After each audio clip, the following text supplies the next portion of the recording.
Cast your mind back to last summer and it's hard to remember that Donald Trump and Keir Starmer did not know each other at all. They never met, they'd never talked. Flash forward a year and it does appear that both leaders are friends.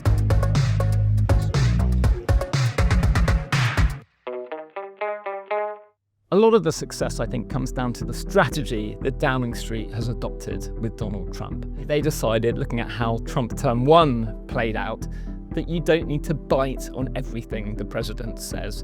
Is it really worth spending your political capital having a row about the last thing he's put on Truth Social? No, number 10 decided it was better to hold their counsel and try and influence him in private. And then there was a decision to use whatever levers you have to try and influence Donald Trump. And we saw that play out brilliantly at that first White House meeting between the leaders back in February. Everybody knows that Donald Trump loves the royal family. He often talks about how much his Scottish mother respected the Queen. And so Keir Starmer came with an ace up his sleeve.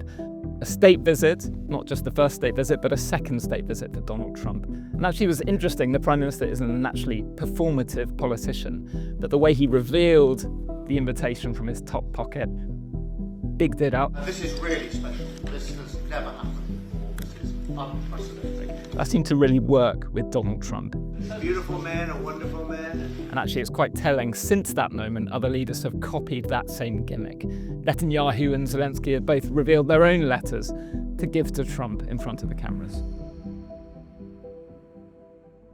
One thing Keir Starmer's aides told me was his nature as a politician, not being that performative, actually helps in the Trump relationship. He's not someone who feels he has to show off in front of the president. In fact, when he takes that deferential tone, he's very willing to play that part for the national interest. And we saw this really tellingly over the summer when Donald Trump was in Scotland and Keir Starmer went up to see those golf courses.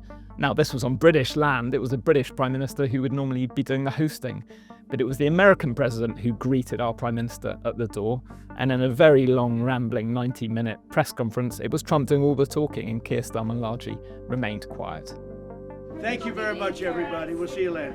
There is one big question with all this sucking up to Trump. Is it really delivering tangible gains for the British public? That's what some Labour MPs ask when they see the Prime Minister being so deferential. It was really captured in a moment back at that G7 summit in Canada.